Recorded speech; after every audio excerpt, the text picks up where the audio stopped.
Axios.com reports. From Axios, Twitter refuses to remove Marjorie Taylor Greene's transphobic tweets. I have so much to say. Here we go, Queen. Twitter on Monday labeled but refused to take down a pair of highly transphobic tweets attacking Admiral Rachel Levine, the Assistant Secretary of Health for the U.S. Department of Health and Human Services. Why it matters. Twitter has a practice of often labeling but not removing tweets from elected officials that would otherwise violate its terms of service. The tweets linked here misgender Levine while also using extremely vile terminology to describe gender reassignment surgery. So Twitter's move means that people have to click through a warning to view the tweets. Twitter will also limit sharing of the posts. What they're saying, quote, the tweet you referenced violated the Twitter rules on hateful conduct, Twitter said in a statement to Axios. However, we've determined that it may be in the public's interest for the tweets to remain accessible and has been labeled in line with our policies. I just want to pause real quick and say, if there is a barrier to seeing a statement from a public official, Twitter is engaged in politicking. They are engaged in providing special favors for certain politicians and political ideologies. Right. That has to be stopped, okay? Imagine if during the civil rights movement, all the big companies were like, you're not allowed to advocate for these things because they're unpopular, so we won't even cover them in the newspaper. Or if we do, people have to pay extra. I mean, you need people to be able to talk about ideas. GLAAD, the LGBTQ civil rights group, condemned the move, saying, this account has repeatedly and intentionally violated Twitter's hateful conduct guidelines against targeted dead naming and misgendering of trans people. A GLAAD spokesperson told Axios it's clear that some politicians see pushing malicious anti-trans content on social media as part of their election strategy, even with the full knowledge that such content is violative. I'll say this. Jamie brought up the point before the show that Marjorie Taylor Greene, do you want to just say it? Okay.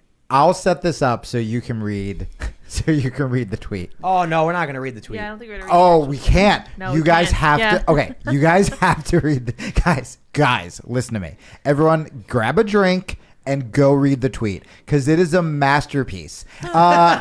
This tweet is so... I think both left and the right would agree. Yes! Really it is taking something that should be super simple, that we should all agree on. Do not give sex changes to children. Yes. That's it. That's all you have to say.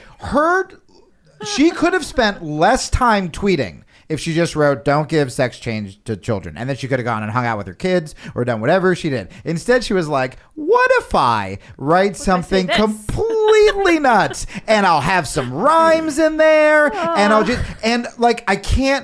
she will make things that should be simple insane and offensive, where it's like, hey, I don't like wearing masks, and she's like, got it, I'm gonna bring up Nazis, and you're like, no, don't do that. Over the top. So I can understand the anger, hands down. Admiral Rachel Levine made a video advocating for affirmation of children, which means sex change operations for children and medical intervention and sterilization and things like that. And Marjorie Taylor Greene naturally is angry. But Marjorie Taylor Greene, look, we've had her on the show. We'll have her on the show again soon. That's right. I think there's a lot that's so much about it that's fantastic. The way she challenges Congress. In this instance, and we'll talk about it because something like Alex Stein is going to happen again. But I just feel like the righteous indignation wasn't there. Instead, it came out as like unserious, like silly. It's hard to take her seriously when she takes stuff to like an offensive and ridiculous place. It's Trumpian. Yeah. It's Trumpian. So I got to say this, we're talking about it now. And maybe that's why we see a lot of this.